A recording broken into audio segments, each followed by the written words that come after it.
Ну, на сегодняшний день ситуация по гриппу у нас вообще в муниципалитете достаточно напряженная. У нас идет превышение порога заболеваемости, и он сегодняшний день составляет 42,4%.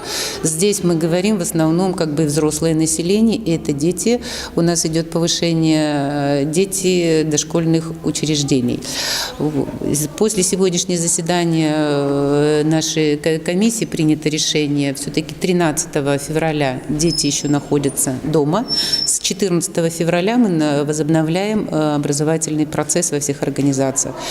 И информационно детские сады закрыты, на карантин не будут, но будут ужесточены профилактические мероприятия в образовательных организациях и в учреждениях дошкольных образовательных. Вот по садам сказали, что идет увеличение, цифру сможете назвать? Ну, чуть больше 27%.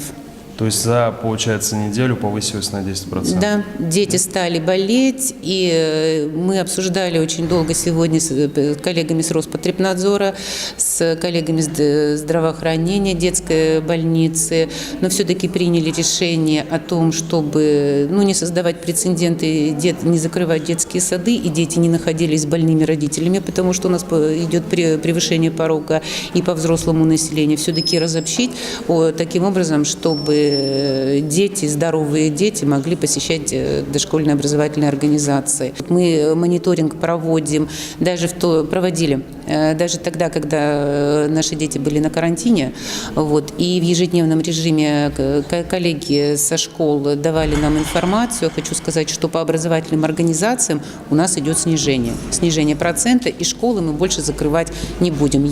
Будут школы закрыты в том случае, если все-таки порог превысит 20%, но у нас тенденция идет на снижение. Решение сегодня нашей комиссии пристально обратить внимание на введение масочного режима. Сегодня требование коллег с Роспотребнадзора ввести в усиленный масочный режим в предприятиях всех форм собственности.